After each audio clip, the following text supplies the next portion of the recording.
Hey guys, what's going on? It's Ryan Delgado and welcome to my studio. Today I wanted to show you how I did this little color study.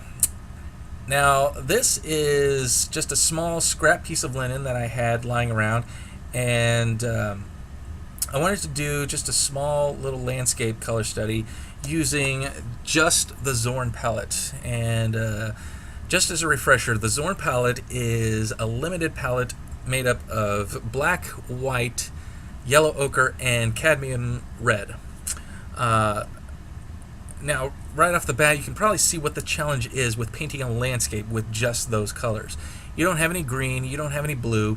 You're basically at the mercy of whatever black you have. That's your cool color. That's your blue right there. That's your green. And so it's best really to have the coolest black that you can get. The one that I use is called Cold Black. It's made by Williamsburg Handmade Oils, and it's really designed to be. It's what it sounds like. It's a cool black. It's a bluish tone black, and so when you mix white with it, you get kind of a bluish gray. And now the green that you get is pretty much, your black with yellow ochre. It's going to be very subdued. It's going to be very earthy. It's not going to be impressive at all. So so how do you do a convincing looking landscape? How do you paint a tree, with this limited palette when you don't have any really great way of creating green? Or blue for that matter. How do you do that? How do you mix colors with this Zorn palette and come up with a decent looking landscape painting? Really, the answer to that is, and the thing that you have to think about as you're painting with a limited palette, is the fewer colors that you have on your palette, the more that you're still thinking about drawing and the principles of drawing, about line, about shape, value, form, structure, the structure of what it is you're painting. And color kind of becomes a secondary thing. You're not really thinking much about the color because you're so limited in the colors that you have.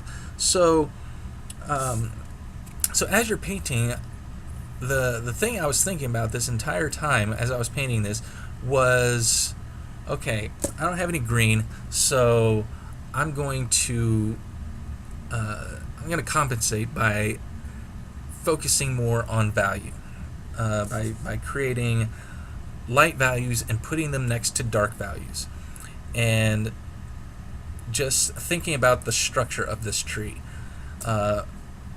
and less about the color, because I know that I'm not going to have great color. I know that my green is not going to be impressive. It's not going to be chromatic. And so the thing that I do know that I can do with this Zorn palette is create light and dark values, and just kind of give it a hint of green using the black and yellow ochre, and that'll do. So anyway, it was a really interesting challenge, and I really do encourage everyone to try this. This is a fun little exercise to try and do, really not just a landscape, but anything with a limited palette. Something that has a lot of color in it, but maybe you don't have those exact colors on your palette, and you need to compensate somehow. And just see how convincing you can make this object in your painting, and without having all of the proper colors that you need as it exists in nature. Just give that a shot and see what you come up with. So anyway, I did do a recording of this. I'm going to show you a little time-lapse video of it, and I hope you find it interesting, and I hope you guys enjoy it. So take care, and God bless you all.